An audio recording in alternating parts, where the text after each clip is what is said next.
Alright, hello and welcome back. I am Sai and this is more Life and Suffering of Sir Brante. Now, last episode we entered our youth, which is chapter 3, and I think this is the part where we choose which path to take. We visited the church ceremony at the end of the last episode. I'm still unsure if I will take the path of the church or the lotless people, but we should figure that out soon enough. Let's get into it. Luke's sermon. We have spent the last 3 days studying books, but today you decide to take a walk through the streets of Eterna. They are full of life as usual. You proceed to the square next to the lodging house. A procession of priests walks through the square. You notice that one of them holds a banner of the new faith, an open book. This is the same banner that was behind Patriarch Fotis on the day of his assassination. A crowd immediately gathers around them. Many people are looking at an icon painting on a small pedestal depicting a grey-haired man with glowing green eyes. You recognize that face, the face of the late Patriarch Fotis. A man with a thick beard appears by the icon painting. His broad shoulders bear a white and gold cloak with the coat of arms of the capital province embroidered on it. He is Luke, Patriarch of Arknia. He casts his stern gaze over the crowd. I speak to all who live within the sight of the shining pillar. Exactly 1 year ago we lost Fotis, Patriarch of the Maghreb province, mentor of the new faith. Let's read about Luke here. Patriarch of Arknia, the capital province of the empire, one of the leaders of the new faith, chosen by the people, he defends the interests of the common folk. He spreads the teachings of the late Patriarch Fotis along with Patriarch Junius Diamond. Patriarch Fotis was the first to see the books of Aesatius for nothing but the words of a man, not the words of the twins themselves. He was the first to tell people to seek the path to the God in their own hearts, instead of blindly following the lots, to seek answer in the lives of the twins and their own hearts rather than the words of priests. Thinking about it, I think generally that's what we have been doing this whole journey, so far. Through Patriarch Fotis, we were able to see the truth. Through his death, we saw that his words are not heresy. They are the truth that used to be obscured by Aesatius' lies. And now I bring good news. Patriarch Junius Diamond has seen to it that our teacher will be canonized as a saint. Yes, Junius Diamond, an Arknian from a great dynasty and the Patriarch of Astinia, has joined the new faith himself. And through this we hope that the entire empire will soon see that our doctrine is the truth. We are free from the shackles of the lots. We are equal before the twins. With each day, more and more people hearken to the truth, and one day the entire empire will hear our call. So let us pray, my brothers. The believers around you bow their heads in prayer and thank the twins, not for the lot they were given, as they usually would, but for the chance to choose their own path. The Patriarch Sermon is inspiring. It compels your hands to meet in a sign of prayer. It compels your lips to repeat the words of the new faith. Patriarch Luke's sermon forms a cadence, and your heart beats in time with it now. You recall the murder of Patriarch Fotis a year ago. It seems more patriarchs share his doctrine now. The news of Junius Diamond joining the new faith is stunning. If an Arknian from a great dynasty has sided with Fotis' doctrine and agreed to see everyone as equals under the twins, the new faith must truly be putting down roots.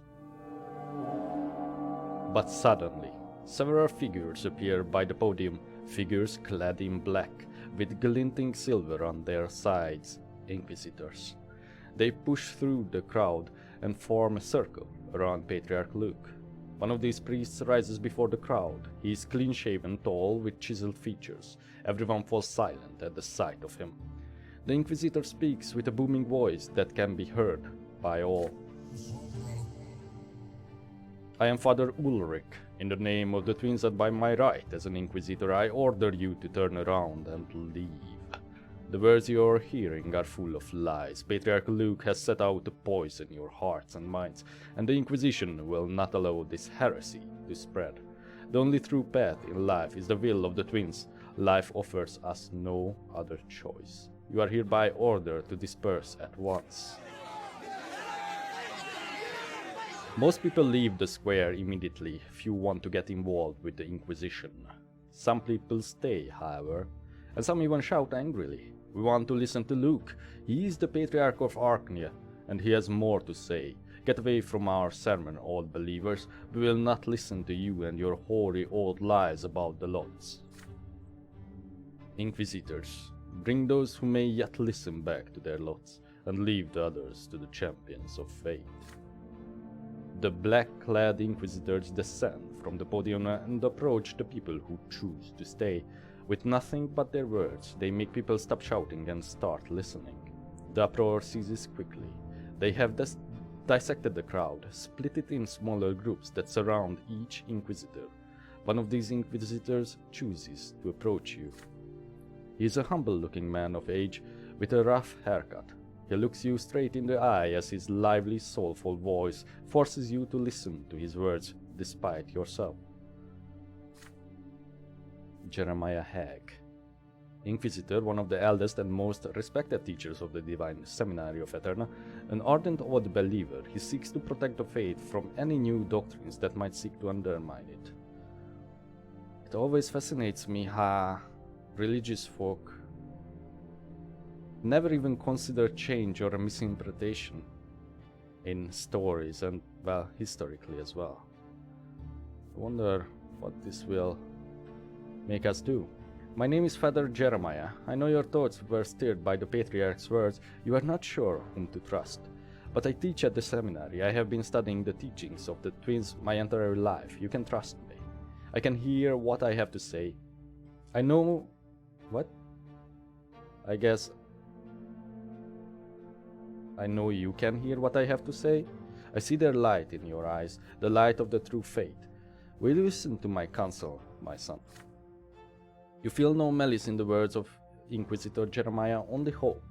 It is his lot to aid you, to guide you away from error, and set you on the path of the true faith. He is a priest, so he should know the truth. Or perhaps the Inquisitor himself is in the wrong. You accept the Inquisitor's counsel. You argue against the Inquisitor and in favor of the new faith. You refuse to be ordered around by him.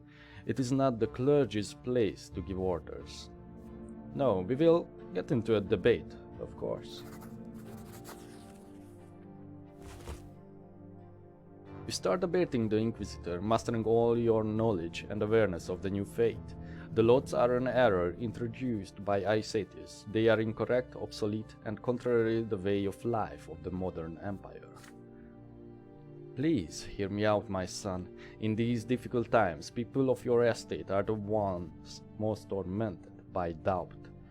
Your lot is suffering, but not all of you are ready to suffer. Some turn to guile and cunning to avoid it, and they end up in eternity's embrace at the foot of the pillar. Please understand, your lot requires humility. Suffering is inevitable, and so is doubt.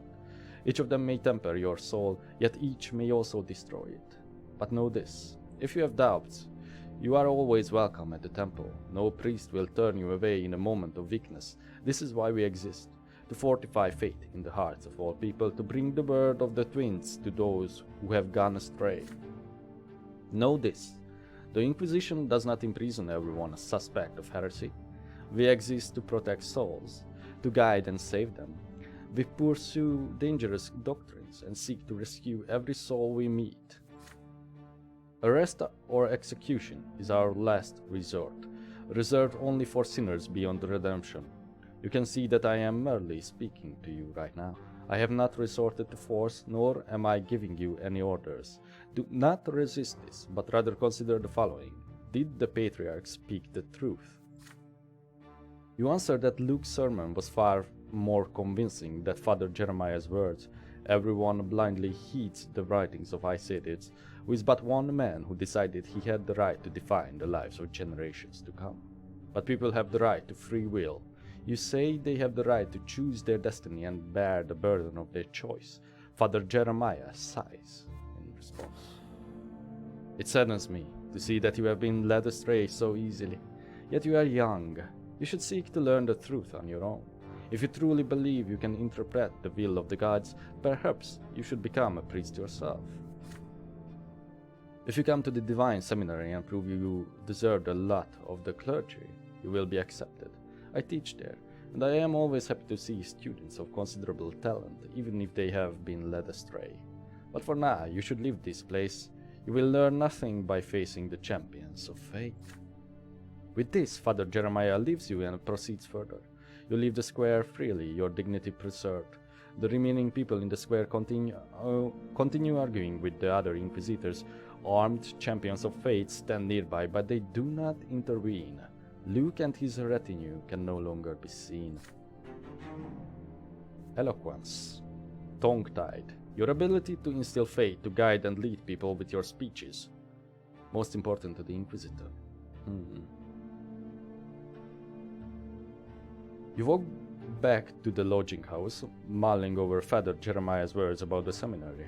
Your family sent you to earn a noble title, but you have an opportunity to become a priest of the old faith or the new.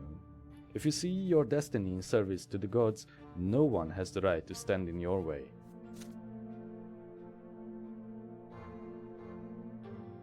Interesting. Year 1134, Fall, the advance of the new faith. Patriarch Luke's sermons have converted many commoners and nobles of the mantle to the new faith. There are now several temples in Eterna that follow the new canons with Luke's blessing. This has led to no small amount of anger among the followers of the old faith. Two mighty bishops of the church lead the new faith. One of them is Luke, the Patriarch of Archnia himself, spiritual mentor of the capital province. He preaches all across Archnia, his every sermon a ding to the new faith's flock. The other leader of the new faith is Patriarch Junius Diamond. Hailing from a great Archnian dynasty, he is the de facto ruler of Asnia province. Adored by his subjects, he has founded the Holy Order anew. Junius Diamond rarely preaches, but people believe the Astinian Patriarch attends to the needs of all who convert to the new faith. The schism within the church is growing. The split has furthered the divide between the commoners and the nobles, though thankfully there has been no direct conflict as of yet. But it has become clear that there is no way to stop the steady advance of the new faith. Born from the death of Patriarch Fotis, it grows stronger by the day. Oh, I see. So the negative is the old faith, the positive scores on this scale is the new faith. Discontent is rising, I guess, since it's going that way. The city that never sleeps. The next few weeks pass by in hard work and preparation for the coming entrance exam at the Imperial College. You grow more and more exhausted with each passing day, so much so that one night you fall asleep while studying another book. When you finally come to, you decide it is high time to get some recreation outside. The city of Eterna amazes you as you stroll through its splendid streets. It is another night, a different night, yet the city is beautiful still.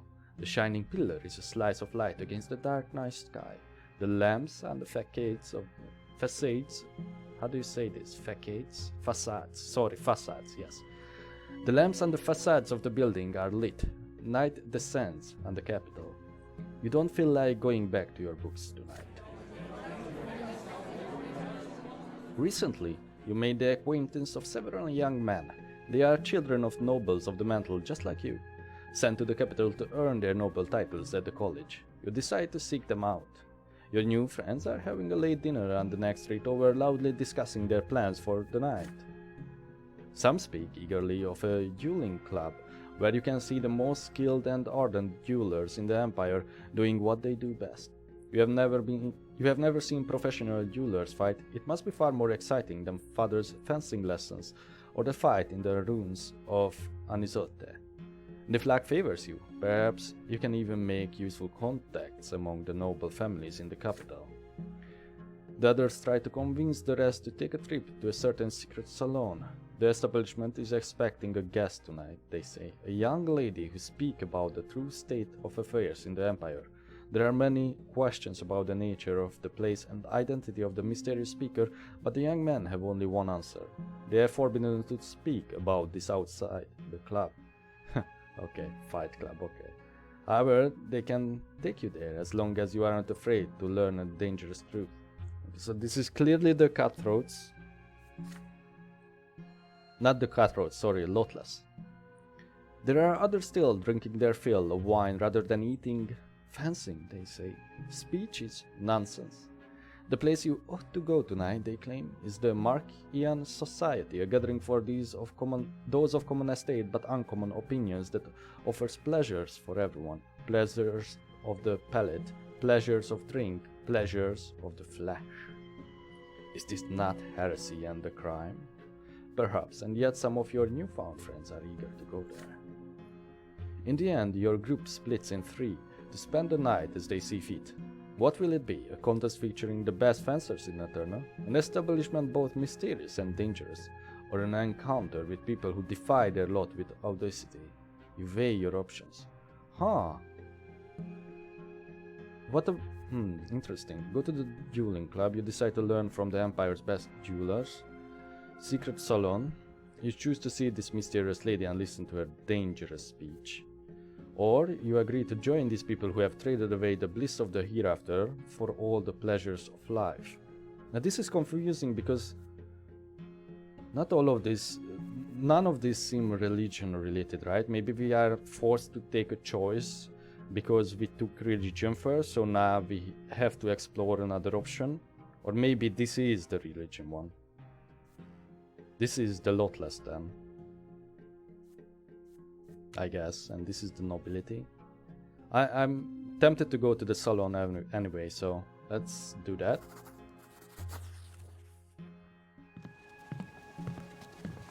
The Secret Salon is an unremarkable wooden building down an alleyway a few blocks from the great temple of the twins.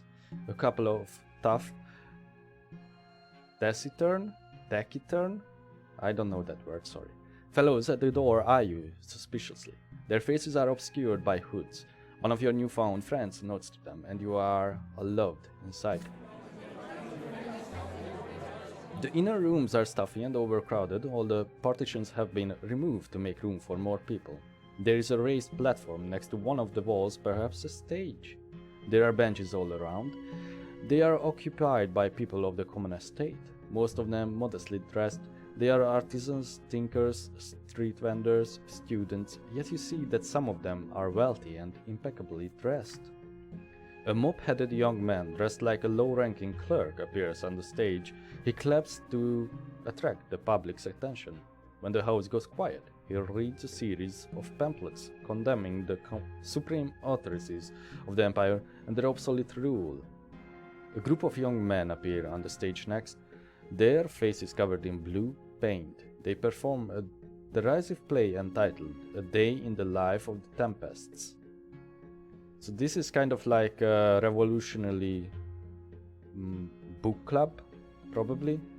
As in revolutionary as maybe this is where, you know, like the intellectual people come who seek change.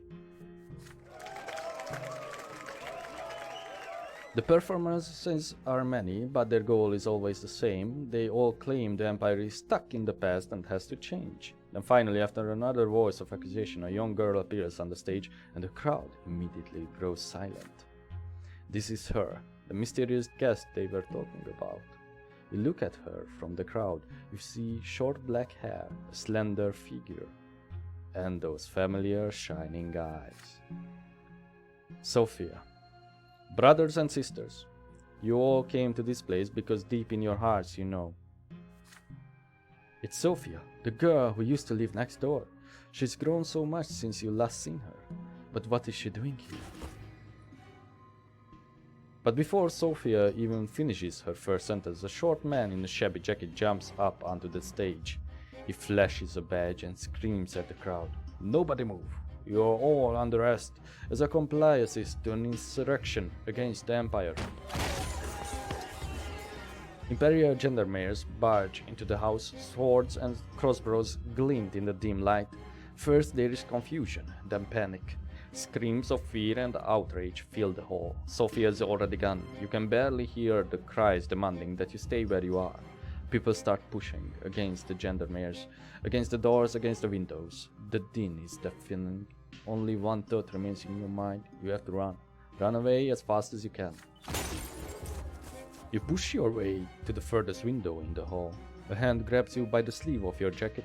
You pry it off without looking and keep pushing forward. The expensive jacket starts to tear at the shoulder.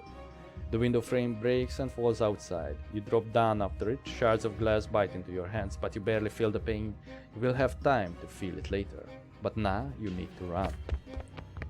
You run and dodge and weave through the alleyways before finally heading for the lodging house. Your heart is racing, your hands are shaking, blood is dripping from the cuts on your arms. You have no idea what happened to the people who were arrested. Oh, a conspirator as well. Interesting. Finally, you reach your room and collapse onto the bed. You are safe from pursuit, but not from anxiety. What was Sophia going to say? How did she end up here in the capital after she escaped? Was she arrested too? There are too many questions, but you have no way to answer them. Eventually, you drift off into restless sleep. Excuse me once again?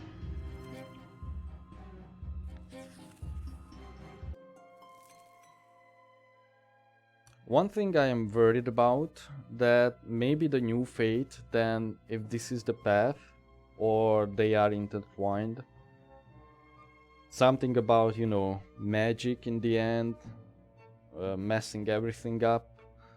But that's probably better than witch hunting, I guess.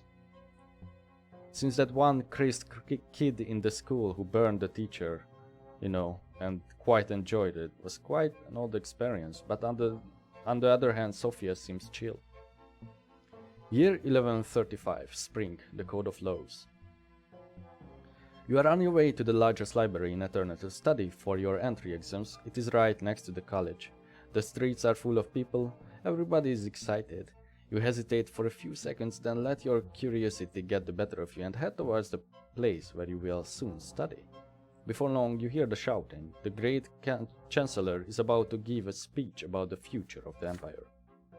You cannot possibly miss this. You mix with the crowd and soon find a convenient place to listen and watch what is about to unfold. On the steps of the college, you see a small tribune guarded by two Archnians armed with swords. This is the first time you have ever seen an Archnian standing guard, let alone two of them. The doors of the college open to reveal a stately Archnian surrounded by an honor guard. It is he, Cornelius Tempest, great chancellor of the empire, younger brother to the emperor himself. He heads for the tribune and casts a look over the square. It is full of people in awe and utter silence. Long ago, humans witnessed the Archnians' arrival. The two nations built the empire side by side. The provinces joined us one by one, and Magra was the final province to attain the absolute might and majesty of the blessed Archnian Empire. Yet, there was another great event long before that. 4 centuries ago, the twins had graced us with their presence. With their arrival, the twins granted us their will, they showed us their love and their law, and they granted us knowledge of what awaits us in the hereafter.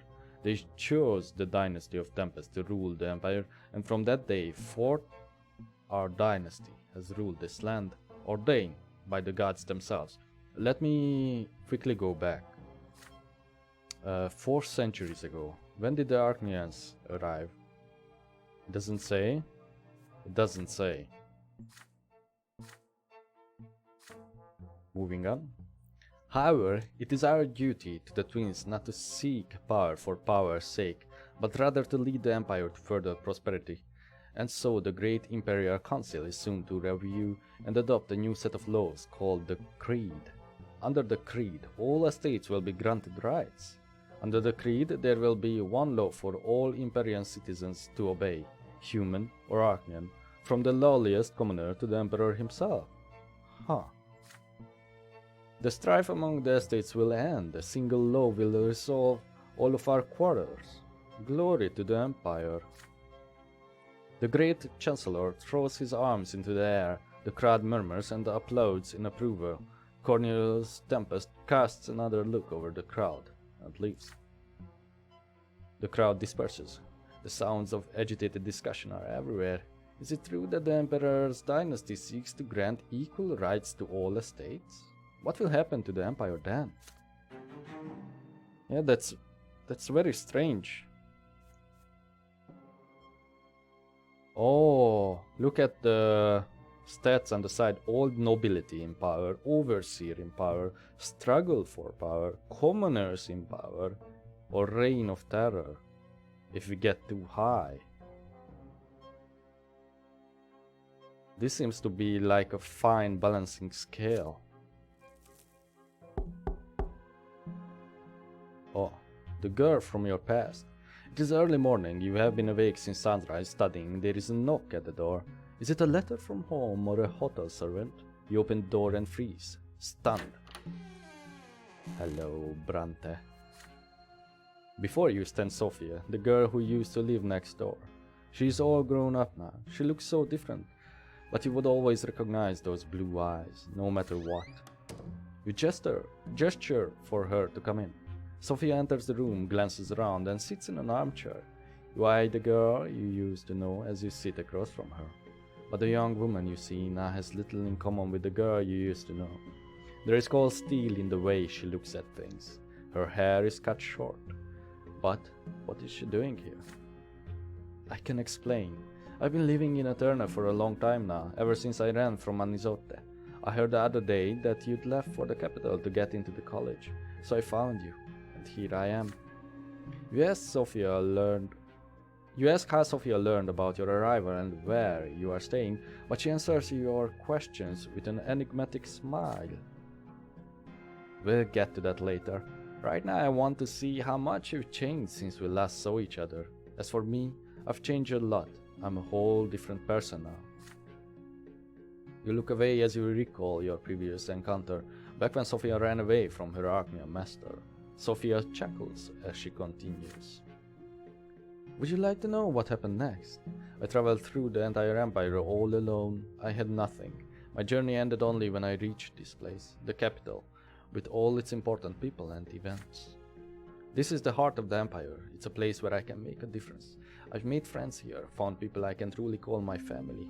I've even gotten an education of sorts. And I have a purpose now. I fight against injustice. I fight against the lots. I fight those who treat our lives like mud on the pavement.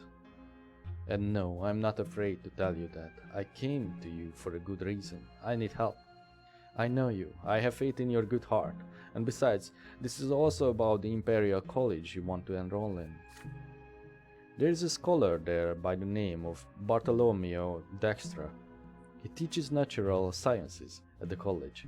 Dextra is an old man, but is quite progressive. They stop at nothing to advance science and acquire new knowledge.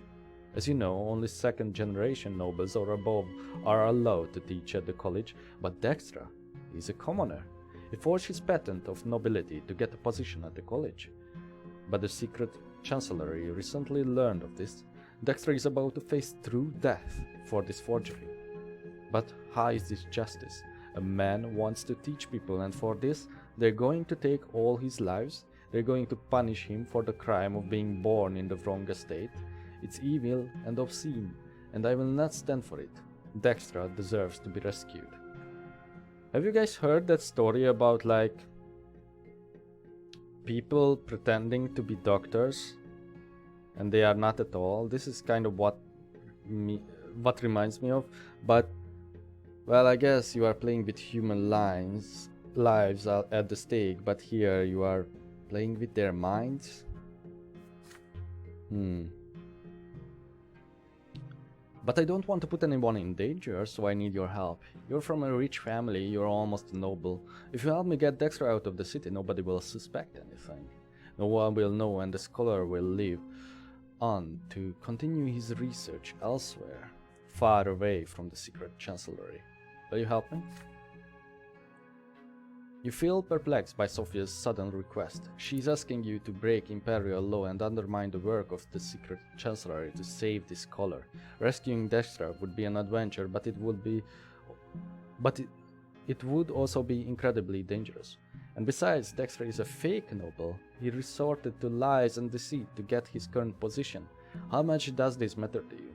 Sophia's blue eyes are studying you, waiting for your reply. If I consider this, I always thought in my life before that in order to achieve something, you don't need the papers for it, right? You don't need an English exam major, super galactic doctorate, whatever, to speak English, or to work at a place that requires you to speak English. You don't need a doctorate also to teach. You can just go on the internet and preach, brother, right? So I think we are going to help this guy. You agree to help Sophia rescue Dexter. There is no way you are going to rescue some false noble. He's getting his just desserts now. Assuage your guilt. You turn Sophia over to Othon. If you help her now, it will make up for what you did to her. Okay, so we made the right choices with her. We are going to help her. You promise to help Sophia. Bartolomeo Dexter does not deserve this. He has to leave the capital. She can count on you. I knew I could count on you. Then we must act at once. There's no time to waste. Dexter is to be arrested tomorrow. Here's his address. Go there as soon as the sun sets. No one will suspect you. Dexter often tutors young men for the college entrance exams. Tell him the owl sent you. Use the back door to get out. A carriage will drive up to the backyard. The driver will hoot like an owl. He'll take you to the south gate. If the guards stop the carriage, just talk your way out of it. Once you're outside the city, Dexter will ride away in a different carriage. You'll go back the way you came. I'll meet you in Majesty Square. You nod to her words, and your hands start to shake. You're about to go against the Secret Chancellery. You are going to help someone escape punishment. To defy your own lot like this? It's unthinkable. When the sun sets, you leave the lodging house and walk quickly, glancing over your shoulder repeatedly. Bartolomeo Dexter's house must be somewhere around here. You find the place. A genteel old man opens the door. His face is covered in wrinkles, his shoulders are stooped, and yet his eyes are sharp and lively. Bartolomeo Dexter looks at you for a moment, then asks why you have paid him a visit. You tell him you want to enroll in the college and are looking for a tutor. Dexter nods and invites you inside. Once you make sure nobody else can see or hear you, you whisper to the scholar about the real reason for your visit. The Secret Chancellery will be coming for him tomorrow, and he has to leave now to escape through death. Dexter freezes, then turns to you. How do you know about him and the Secret Chancellery? You tell him that the owl sent you and has provided for his escape. As for the Secret Chancellery, they want him for forging a patent of nobility. The moment you utter Sophia's name, the lecturer calms down and starts packing for the journey. You watch him distractedly and notice that he leaves in a rather austere fashion. It does not take him long to pack.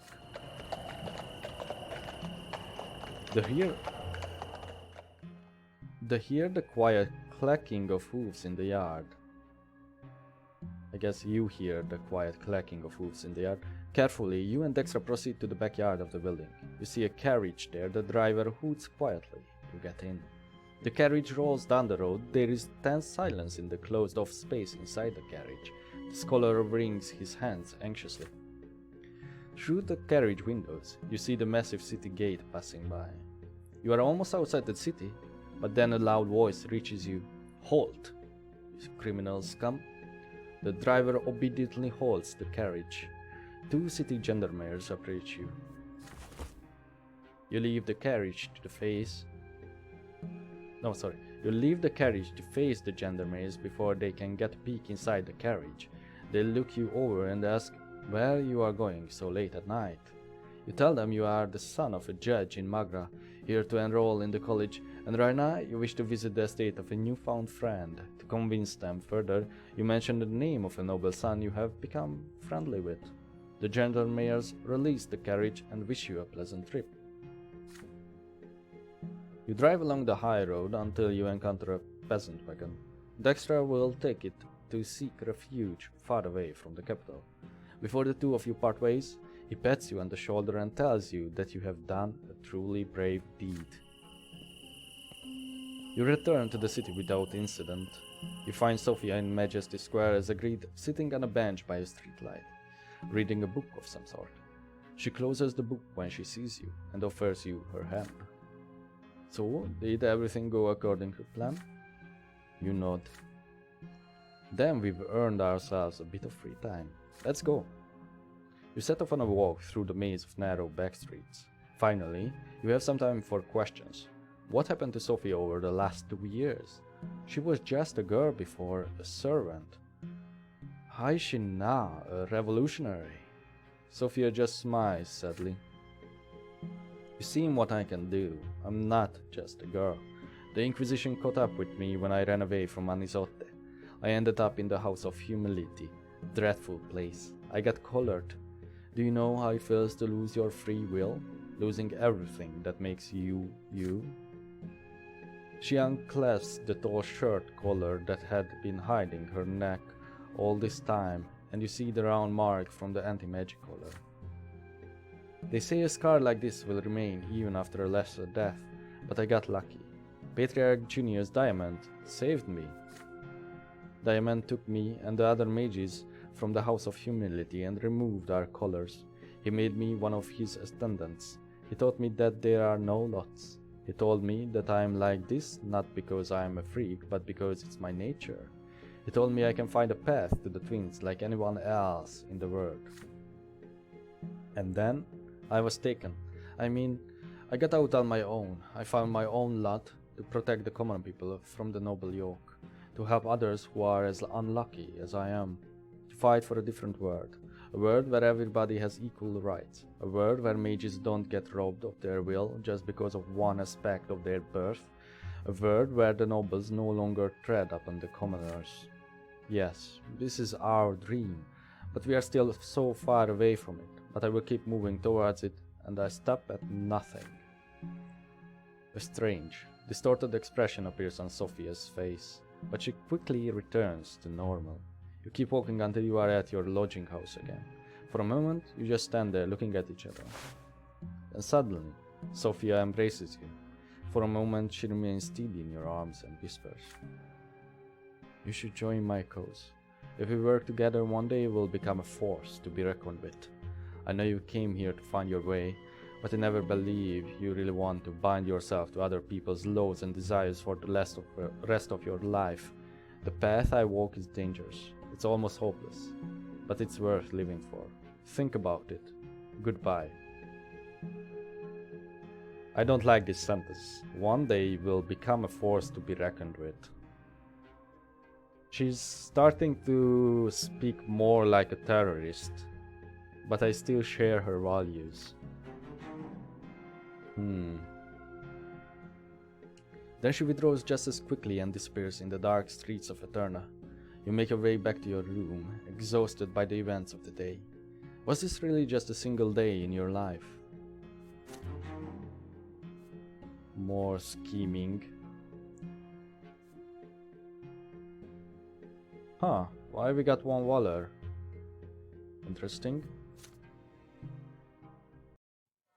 I will never forget that day. For it was then that I chose the path I would walk for the rest of my life.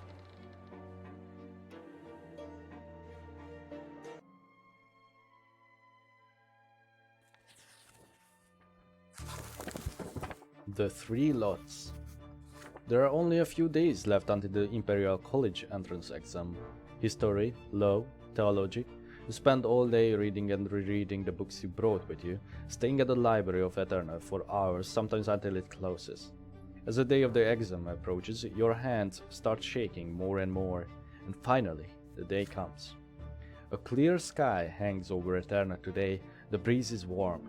You dress in your best outfit, a grey jacket and velvet cloth trousers. You comb your hair carefully and polish your boots until they shine. You leave the lodging house and head for the Imperial College. Your legs grow heavier with each step. Your anxiety at the fact your fate will be decided today is virtually tearing you apart. The college is a majestic building that looks not unlike a castle. In the square in front of it, you can already see several dozen people. Young men, sons of nobles of the mantle like you, waiting for the college's doors to open. Time so slows to a crawl. At last, the doors open. A stately man, dressed in a professor's mantle, appears at the entrance. He's the dean of the college. The students to be fall silent as the dean gets ready to deliver his welcoming speech. Oh. But the silence is interrupted by heavy footsteps and clanking armor. A squadron of warriors emerge near the college, led by Archnian officers. Their banner bears an image of golden grains. The noble militia of Monia province? What are they doing here? The nobles of Monia form a circle around the college, each warrior moving quietly and precisely until a chain is formed. One of the Archnians is clad in an old-fashioned suit of armor. He is the leader of the militia. He locks the bar on the massive doors of the college into place, then proceeds to the stage to address the crowd loudly. Egerius Monroe, Archduke of Monia, the most powerful lord in the empire. He runs his land in full accordance to the traditions of old, yet the Monian army is said to be invincible, one of the foremost opponents of granting the lowly estate new freedoms and rights. One of the foremost opponents. Commoners, before you stand, Egerius of the Monroe Dynasty, Archduke of Monia. By my will, the college is hereby closed, and today's entrance exam is cancelled. Your lowly origins make you unfit for the great honor of rendering service to the Empire, a right that ought to be available only to the hereditary nobles of the sword. The college's reputation has been tarnished. It breeds mock nobles who bear not a trace of noble blood. You belong in the lowly estate, but have forgotten your place. Cornelius Tempest and other traitors to the Empire are indulging you and defacing the institution of the nobility for their lowly interests. A noble lot for those of lowly birth. How can this be? I will not stand for this disintegration of the Imperial Order. Nah, turn away from the college this instant and return to the humble trades of your ancestors. Plow your fields, mend your boots, and work and suffer by your lot. If any of you dares to set foot upon these stairs, you will be killed at once. The students-to-be meet this speech with a stunned silence. The crowd in the square is growing. However, the news of the Monia noble militia and the college's closing spreads through the streets like wildfire. More humans join the crowd.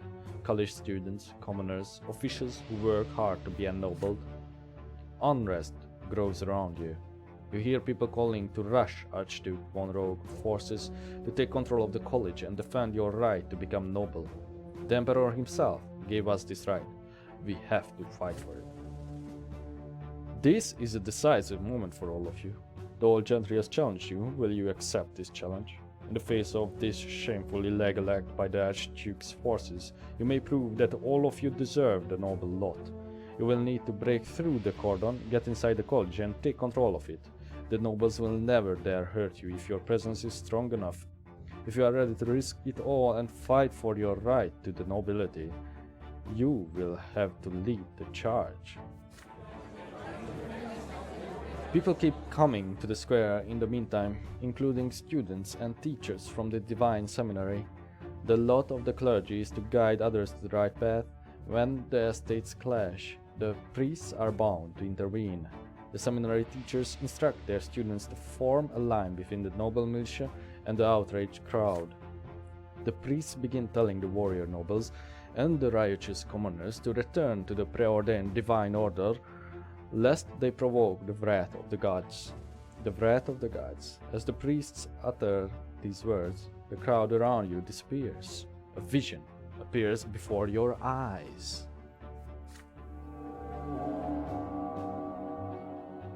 The empire is ablaze. You see burning lands steeped with pain and despair everywhere you look, rivers overflowing to extinguish the burning world. You can tell that the soil, scorched by such fire, will never bear fruit again. The God's given vision demands to be heard, demands to be prophesied to the word, but only a priest may speak to the twins and for the twins. Will you keep it inside, or will you step onto the path the twins have revealed to you? Somebody shoves you in the back, and you snap out of the vision. You turn around to see a small but decisive troop of commoners moving quickly through the crowd. They are led by Sophia. Soon as she sees you, she signals to them to stop. So you're here too. Going to rush the college, are you? Can't you see it already? The laws cannot be trusted. They gave you the right to study here just to throw you a bone. When the going gets tough, your masters will take it all away. It's time for you to decide. We are the Lotless, and we are not putting up with this system any longer. We will fight for a new world. Are you coming with us, or are you going to submit to them? There are students and professors locked inside the college. Who knows how long Monroe will maintain this siege, and what if they start slaughtering people? Neither group of nobles will care what happens to them. We're going to go inside and pull them out. Come with us if you're ready to take control of your own destiny. Oh boy. The tension in the square is palpable, and the situation is about to implode. Students, commoners, nobles of the mantle, followers of the new faith, all of them are gathering their forces to move on the wall of soldiers. They expect the nobles to let them through en masse. Surely they won't start a massacre. The Lotless, led by Sophia, prepare to break through the siege to rescue the people in the college. And all the while the priests preach peace to both sides of the conflict. The college is your only way into the nobility. Only you can fight for your new lot and fulfill your duty to your family. You could organize an unfastening strong enough to get into the college and thus seize your lawful right like a true nobleman. Yet, the revelation about the wrath of the gods still pulses in your mind. Once revealed, this vision will take you on a different path, standing with the priest and preaching what you have just seen, warning all of the dire danger on the path of warring estates, bringing the twins' word to the people and guiding them to salvation. Could this be your new lot? Sophia and the Lotless. They expect you to join their struggle. They are waiting for you to cast off the old ways and the eternal yoke of subservience. If you choose this path, you will not change your lot, and your suffering will continue, but your suffering might just change this world. This is the moment. Your future life will be decided here and now. Okay, so the Lotless is an option that you would get either way. Why do we have this? Because of our stats. We don't exactly meet the requirements for this, but very close. I mean, we do meet the requirements, but not in the way as the nobility. Give me a moment to reconsider. I think I like Sophia's warpath, like how she wants to free the people, how she wants unity and change and equality. On the other hand, I think that would just mean more bloodshed, and I don't want to win a war with weapons. I think we are going to join the priests. Preach your revelation. There we go, I made my choice. The three lots. The will that guides you lies beyond your own. There is no point in resisting it. The twins speak through you now. You have to follow the will of the twins. You must tell everyone how close they have brought themselves to the point of no return. You walk up to the stone stairs, raise your hands, and start speaking loudly. Through the din of the mob, the clanging of steel, and the preaching of priests, your words still reach the ears of the people.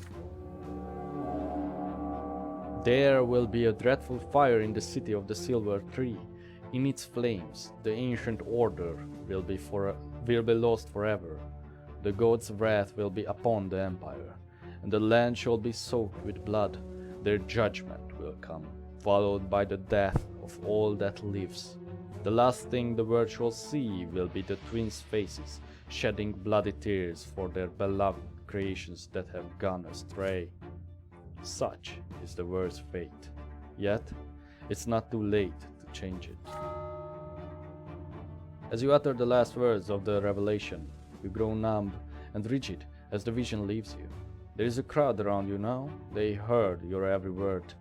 They heard the twins speaking through you. A hooded man dressed in a black cassock appears before you. He bears the silver seal of the Inquisition. He is accompanied by two warriors wearing heavy armor covered in sacred symbols. Monk. Seize this pretender. He dares to preach in defiance of his lot. They grab you by the wrists, gag you, and throw you into a dark carriage. It takes you to the Inquisition ward by the great temple of the twins. A week of silence. This is the Inquisition's punishment for laying claim to the lot of the clergy. You are locked in a tiny cell, a small room normally fit for prayers. The inhuman strength you just felt is gone. You are utterly exhausted. The next week is a blur. You lose track of day and night, of dream and vision and reality. And in those visions and with your eyes you see the silver tree growing through the walls and floor and ceiling of the tiny prayer cell. Then, finally, the door opens. They take you outside. You face a thin priest with a shaved head and a piercing gaze. You recall his face. He was a man who stopped Patriarch Luke's sermon. Good day to you, Brante. My name is Father Ulrich. Your penance is over, and it is a joy to see how you accepted it. Please understand that penance was for you as a commoner, for such prophecies of warning are the lot of the clergy. But I heard your words there. In the square, the twins spoke to their servants through you. You came to the college seeking education and a noble title, yes? Its doors will open soon, in no small part due to the efforts of Cornelius Tempest. But that is not your path. What you saw, young Brante, was a revelation. I can see why you had to preach, even in defiance of your lot. And yet you guys punish me. Nice. But truly understanding the will of the gods is no simple task. It is something you must be taught to do. Your future is at the seminary. I can see you are ready to become priest. The gods themselves have chosen this path for you. I will keep a close eye on your progress, Brante. You walk out of the Inquisition ward, released. The great bell of the great temple rings, echoing over the capital, and you feel a great union with this sound. It resounds within you. It courses through you. It brings clarity of purpose. Before your mind reacts, your lips are already whispering a prayer. This is it. This is your path. The Divine Seminary is right by the great temple, its doors always open, and you enter those doors. The teachers will test you in several days. Before that day comes, you must live in a prayer cell at the seminary. When the day comes, they put you to the test. A priest examines you on your knowledge of the prayers, the works of Prophetess, and the signs of the Great Descent. In your responses, you mention the silver tree in your hometown. You mention being at its very roots. The final question comes. What brings you here? The wish to see and understand the will and love and the law of the twins. You reply. The priest nods at your words, satisfied. You are now a student of the Divine Seminary. This is now your new home and the place where you will prepare to receive your new lot. You will become a priest. By the law of the Empire, you cannot inherit family property or titles. You are to carry the word of the twins into the world from this moment forth, and until true death takes you to the hereafter.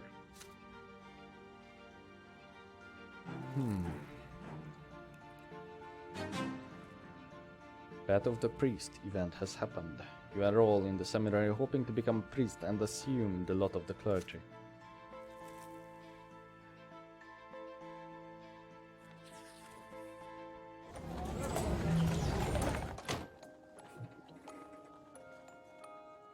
I'm just thinking. I still don't like servitude, because this is still the path that we kind of chosen. But let's just go with it. Maybe we can change it later. Well, I mean, we probably will be able to. You return to the lodging house one last time to gather your belongings for the move to your new home. A young man dressed in the uniform of the military academy greets you by the door. It takes you a moment to recognize Thomas. Your friend locks you in an embrace. Maybe we can also use Thomas in the future to make peace. Who knows? Brante, hey, how are you? I heard about the nasty stuff that went on in the college square. Those damn gentry would do anything to keep lowborn folks under their thumb. Glad the situation resolved itself. As for me, I'm an academic cadet now. He's beaming with pride. You invite him in and chat while you pack. Thomas continues to relay the news as you walk up the stairs. I made it into the top 10, can you imagine? Did pretty well in sparring and the sciences.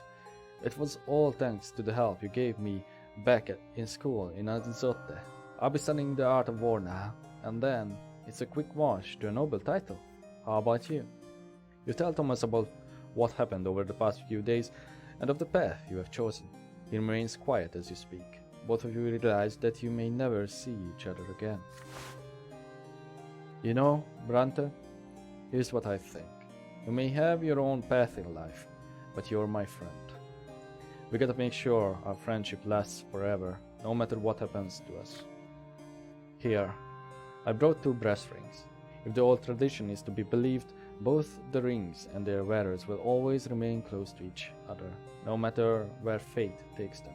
What do you say? The 2 of you grew up side by side. Thomas, the audacious, hot-blooded, sharp-tongued boy who used to live next door. You can't imagine your childhood without him. But would it be right to promise him that your friendship will last forever, no matter what happens? 2 rings made of plain brass lie in his open palm. If you wear these rings, you will be bound by ties of friendship for the rest of your life. Oh, I can't, because I'm not a noble? You take the ring that will bind your fate to Thomas's and swear an oath of eternal friendship. You take the ring, the 2 of you have been friends for a long time. It seems unthinkable that your friendship could ever end. Keep things as they are. You are sure you will do your best to keep the friendship alive, but you cannot promise it will last forever. End friendship. You are not the children you used to be. This is where you must part ways.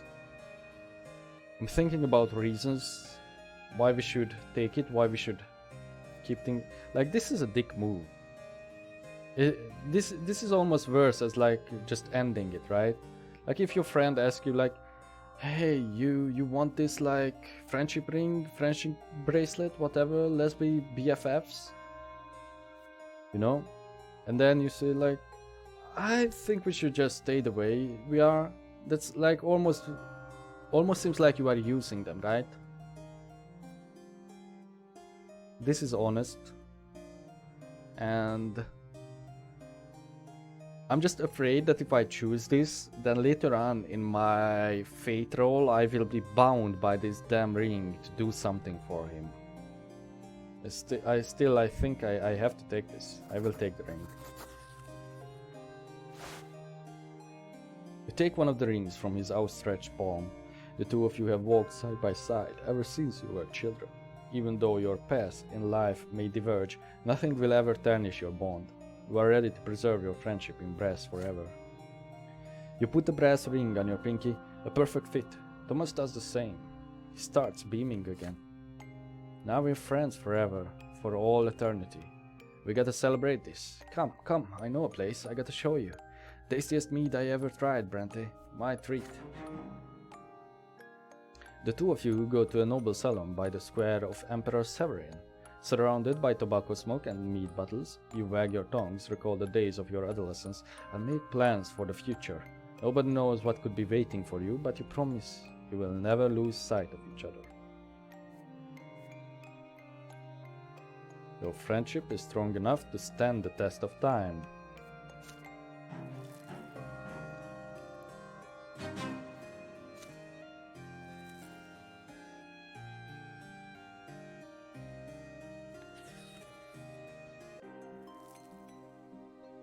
Alright, here we go.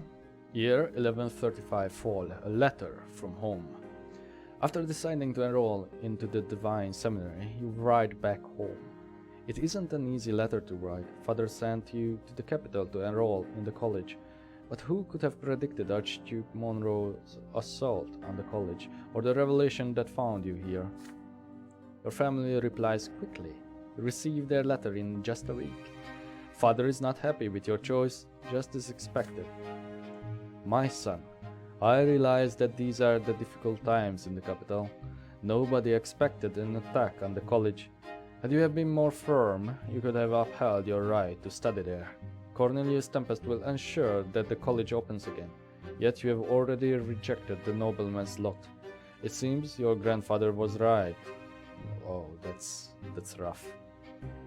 But your choice is made, so follow it, and study to become a priest. I did not send you to the capital for this, but I accept your choice. Mother, on the other hand, supports you eagerly.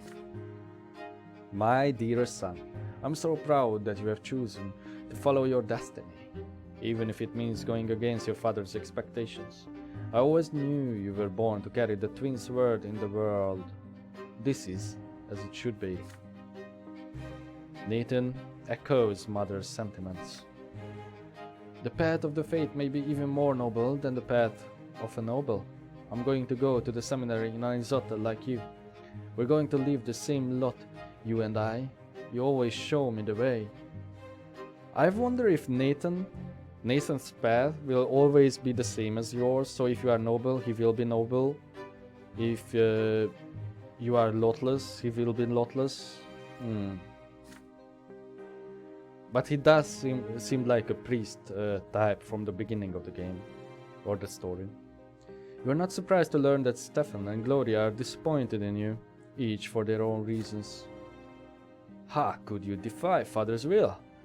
It cost him so much time and money to send you to the capital, but alas, what can we do? If the lot of the clergy is your destiny, then so be it. We of the noble lot will attend to our family's future from now on. Gloria, I wanted you to find your own way, you know, and you defied Father's will, all to bend to the will of the church. I hope this new lot fits you well.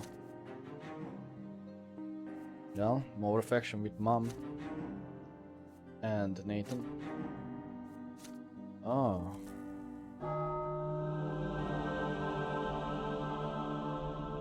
Alright.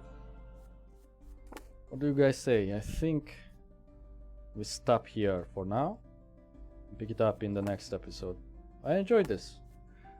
I'm kind of confident in our choices. I would still be interested in somewhat in the Lotless, but if my